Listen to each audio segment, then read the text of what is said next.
O Senhor esteja convosco. Ele está no meio de nós. Proclamação do Evangelho de Jesus Cristo segundo João. Glória a vós, Senhor.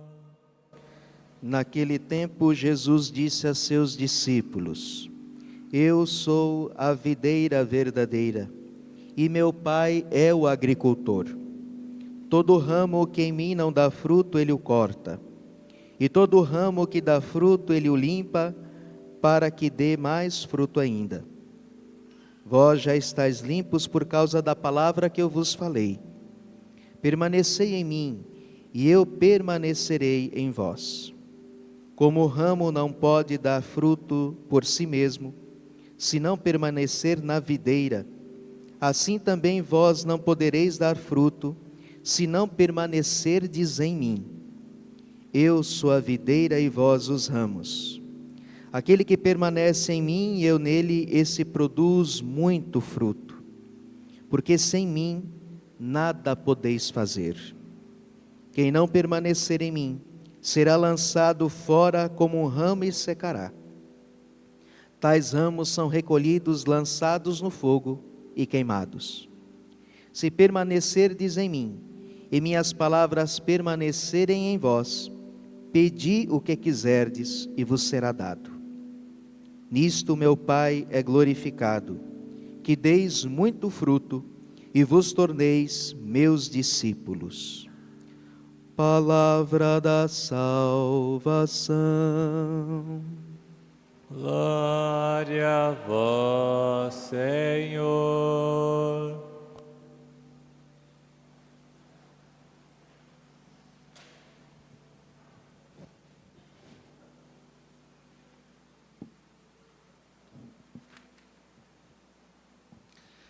Caríssimos, estamos acompanhando o Evangelho de São João.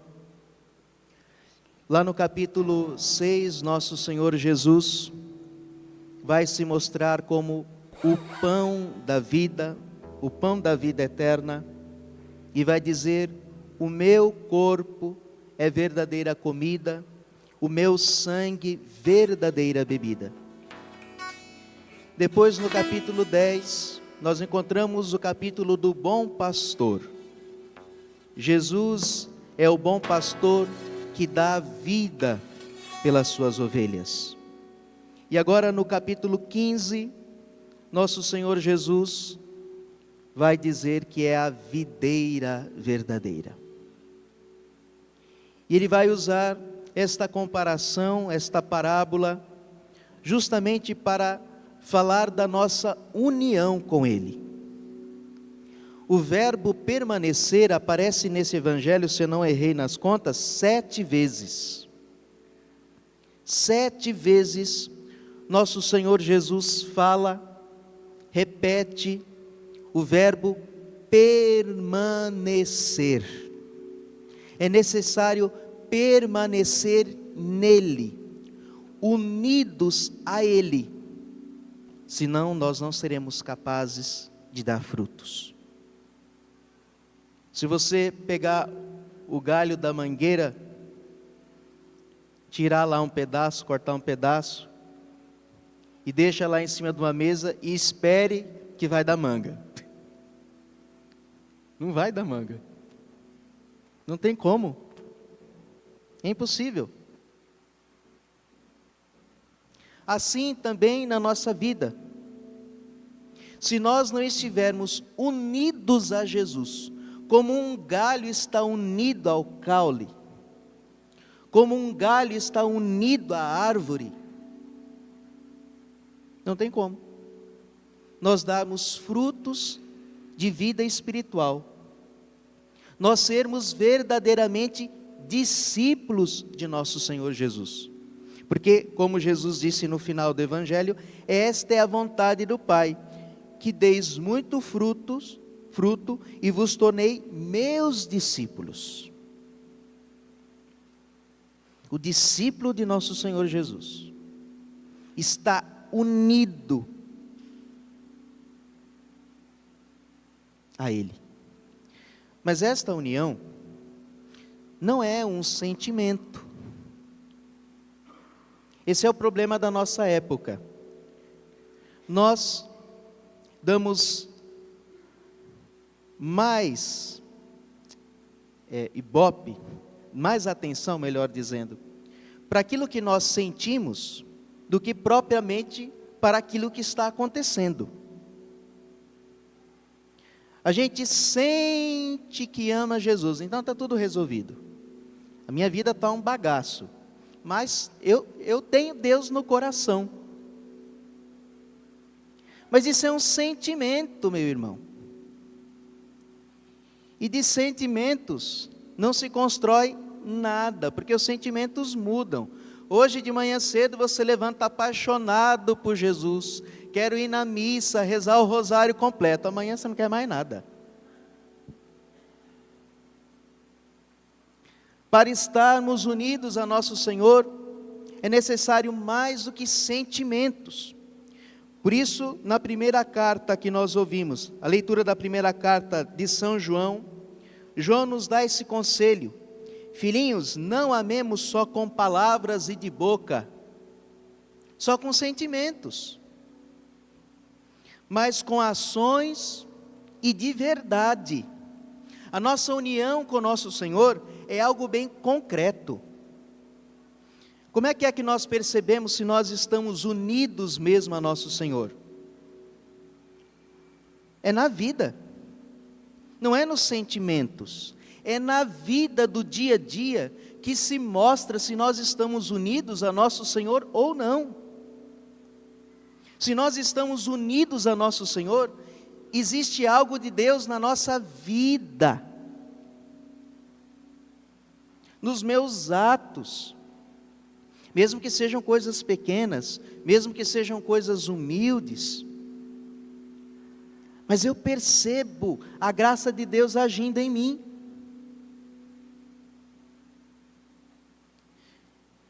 E mais para frente, ele deixa claro que a nossa união com o nosso Senhor está baseado nos mandamentos. Versículo 24: quem guarda os seus mandamentos permanece, olha aqui o verbo, o mesmo verbo do Evangelho. Quem guarda os seus mandamentos permanece com Deus e Deus permanece com ele. Não são os meus sentimentos que vão me dizer se eu estou bem na minha vida espiritual ou não, mas é a minha vida de acordo com os mandamentos de nosso Senhor. É isso que diz se eu estou unido a Ele ou não. Se eu estou unido a Jesus, eu aceito a sua palavra. Não adianta viver de amores por Jesus sentimentalistas e não querer nada do que Deus quer. Quem manda na minha vida sou eu. E se Deus querer, Ele faça o que eu quero. Não tem jeito. E é por isso então que João vai dizer: se o nosso coração nos acusa, Deus é maior do que o nosso coração. Porque às vezes nós estamos sim lutando para viver a palavra de Deus, estamos buscando a sua graça, mas às vezes o nosso coração nos acusa. Então João diz: fica tranquilo, porque Deus é maior do que o teu coração. Às vezes, os nossos sentimentos não correspondem à realidade da nossa alma. Às vezes nós até estamos bem, mas o nosso coração nos acusa. Então João diz: Deus é maior que o teu coração. Mas o contrário também é verdade. Às vezes nós não estamos bem na vida espiritual, mas a gente está cheio de bons sentimentos, e na ladeira do inferno não resolve. A nossa união com o nosso Senhor Jesus é uma união de vontades. Quando a minha vontade está tão submetida à vontade de Cristo, que não há mais diferença entre a vontade de Deus e a minha vontade. Quem guarda os seus mandamentos permanece com Deus, e Deus permanece com ele.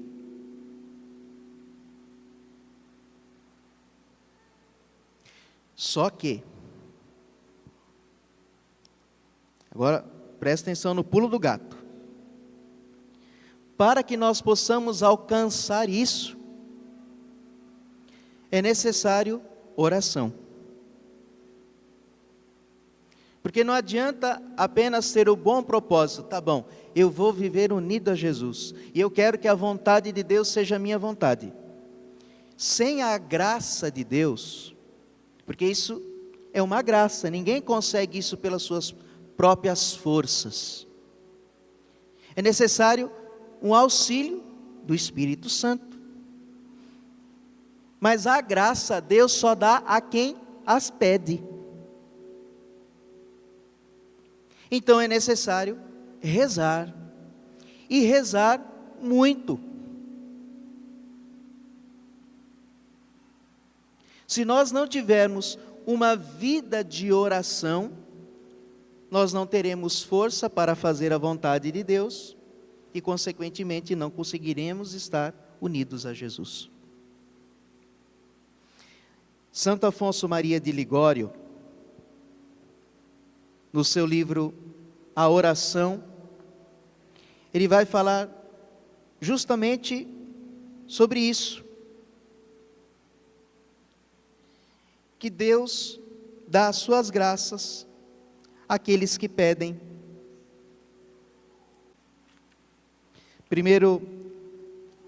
No primeiro ponto, ele vai citar justamente este evangelho: sem mim nada podeis fazer, falando da necessidade da oração. E depois ele vai citar os santos e vai dizer o seguinte: deste modo o homem é inteiramente incapaz de por si efetuar a sua salvação, visto que Deus quis que tudo o que tem ou que pode ter receba por meio de sua graça. Mas este auxílio da graça, normalmente o Senhor concede só a quem ora, conforme a célebre sentença de Genádio: só quem reza merece o auxílio de Deus. Por isso que Santo Afonso, nesse mesmo livro, vai dizer: quem reza se salva.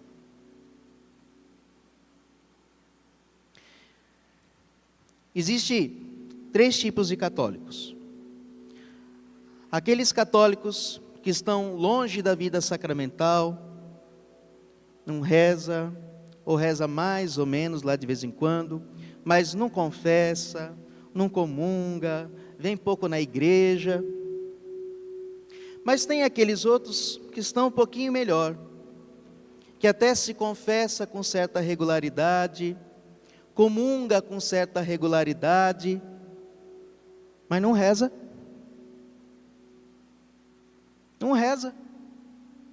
Reza muito pouco, só a obrigação e nada mais. Não é suficiente isso.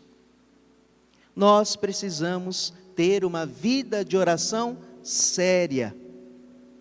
E existe aqueles católicos que se confessam regularmente, comungam regularmente, mas rezam e rezam muito. Quanto que é muito, padre? O quanto que você puder. Não tem uma regra, eu vou dizer aqui, você tem que rezar 10 horas por dia, não é nem possível.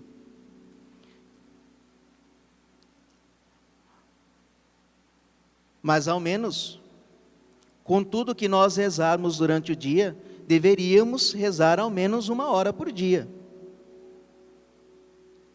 Nem que seja a prestação. Nosso Senhor Jesus disse isso aos apóstolos no Getsêmani: não fostes capazes de vigiar 1 hora comigo. Se a gente colocar na ponta da caneta quantas horas a gente gasta com tanta coisa na vida, nós precisamos entender isso. Nós temos várias necessidades na vida e uma delas é rezar. Assim como você precisa trabalhar, assim como você precisa comer, tomar banho, descansar, você precisa colocar a prioridade de também rezar. Nossa Senhora, quando apareceu em La Salette, perguntou a Maximin e a Milani: meus filhos, vocês fazem bem as suas orações? E as crianças, como são sinceras, inocentinhas, disse: não, não fazemos bem nossas orações. E Nossa Senhora dá um santo pito neles. Ó, meus filhos, é necessário fazer bem as vossas orações, de manhã e à noite, e quando puderdes, fazei mais. Fazei mais. Para que nós tenhamos força. Para quê? Para dar frutos. Para estarmos unidos ao nosso Senhor. Para vivermos os seus mandamentos. Que não é fácil não. Mas é a oração que nos sustenta. Santa Teresa de Jesus, Santa Teresa d'Ávila, dizia que nós precisamos ter uma determinação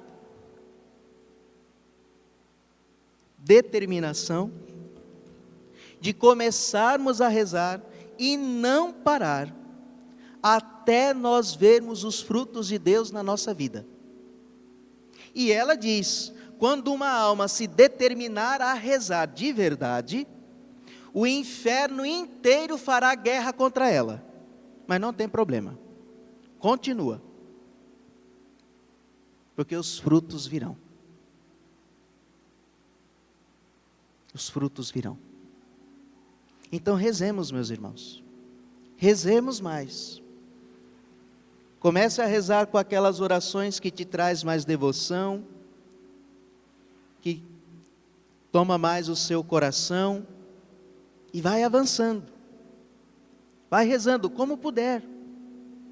Comece, e Deus vai fazer.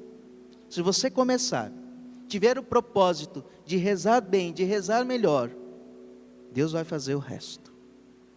Louvado seja nosso Senhor Jesus Cristo.